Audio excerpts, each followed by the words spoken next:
Dad, I saw a zombie. I was in the kitchen making tea when my little girl came rushing in.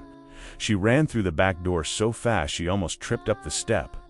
I poured boiling water from the kettle into a mug, hardly looking up. "Oh yeah?"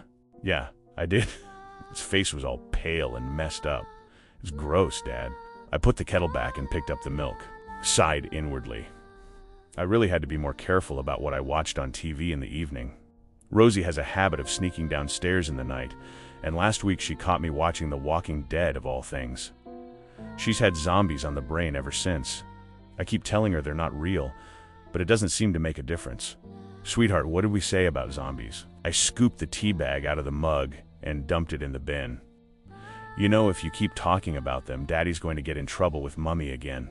"Yeah, but I saw one." "I know, darling, but I already checked the back garden twice yesterday. And I can promise you it's a zombie-free zone." "No, not in the back garden." I didn't see it in the back garden. I had the mug half raised to my lips, but now I put it down again. I turned to look at Rosie. Her hair was windswept and her little cheeks were red as if she'd been running. "Sweetheart," I put on my best stern, Dad's not happy voice. "I'm going to ask you a question, and I want you to be honest with me. Have you been playing along the path out back again?" I didn't really need to ask the question because I already knew the answer. Rosie is allowed to play in the garden on her own, and sometimes if she asks us permission first, we let her ride her bike along the path at the back of our house. The one that runs past all the neighbors' back gardens. But that's all we allow her to do. This area is pretty safe, but these days you can never be too careful. There was a burglary a couple of roads over a few months back, and last year someone was mugged on the high street. Several years ago, a few towns over, a little boy even went missing. That was quite a long way away from here, of course, but it made national news for a few days until the search fizzled out, and it made a lot of parents more cautious.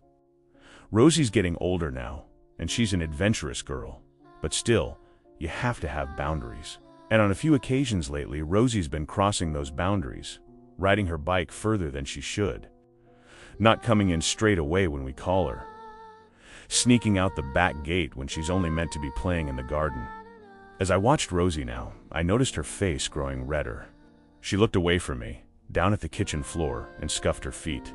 "Dad, I only went a little way down," she said. "I promise." I was chatting to Mr. Henderson because I saw him in his back garden. I said hello and made him jump. I sighed. So there it was. Mr. Henderson was Rosie's zombie. Yesterday it was the postman, and the day before that it was a different neighbor. I took a sip of tea and shook my head. Mr. Henderson was, in fairness, a better candidate than the others. The guy lives on his own, and he looks about 100 years old. Moles all over his face, skin like a deflated balloon. Whenever we'd chatted over the garden fence before, though, he'd always seemed nice enough, just a bit lonely. I couldn't have Rosie going around calling him a zombie. "Listen to me, sweetheart. I know you didn't go far or anything, but I don't want you." "I came right back after too, Dad," Rosie interrupted. She was staring up at me now, blue eyes large and pleading. "I promise. And I even said no when Mr. Henderson offered me an ice cream because I know you don't like me taking stuff from strangers." I opened my mouth to respond, then paused. "He offered you ice cream?" "Yeah, but I said no. Mr. Henderson really wanted me to come in and have one, but I told him I had to get home. And then I came straight back here to tell you I'd seen a zombie. And Rosie was babbling now, her voice worry like a motor. But I'd stopped listening. My mind was still stuck on something she'd said a moment before. Mr. Henderson really wanted me to come in and have one. I took another sip of tea and frowned. That wasn't good. I didn't mind the neighbors chatting to my little girl, but I didn't like the thought of them inviting her in. Not without us there. Not even if they were just kind, lonely old men. I made up my mind to go round and visit Mr. Henderson later, and to tell him that myself, kindly of course, but firmly. In the end, though, I didn't get a chance. Because a few moments after I'd had the thought, Rosie said something else.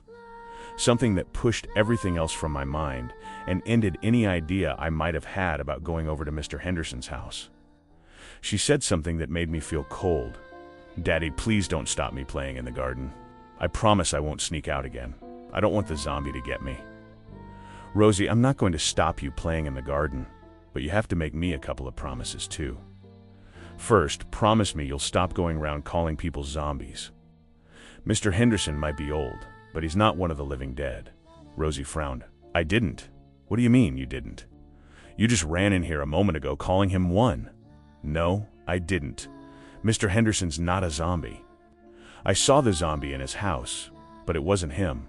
I frowned. I had the mug raised to my lips to take another sip of tea, but now I put it down again. What do you mean, sweetheart? You saw someone else in his house? Yeah, the zombie, Dad. I could see it pressed against his little basement window while I was talking to him. Cold fingers ran up my spine. What? Yeah, it was really scary. Its face was all bashed up and bloody, and its mouth was open like it was screaming at me. But do you know what confused me most, Dad? I tried to keep my voice steady. What? Well, I didn't realize kids could be zombies too. I thought it was only grown-ups.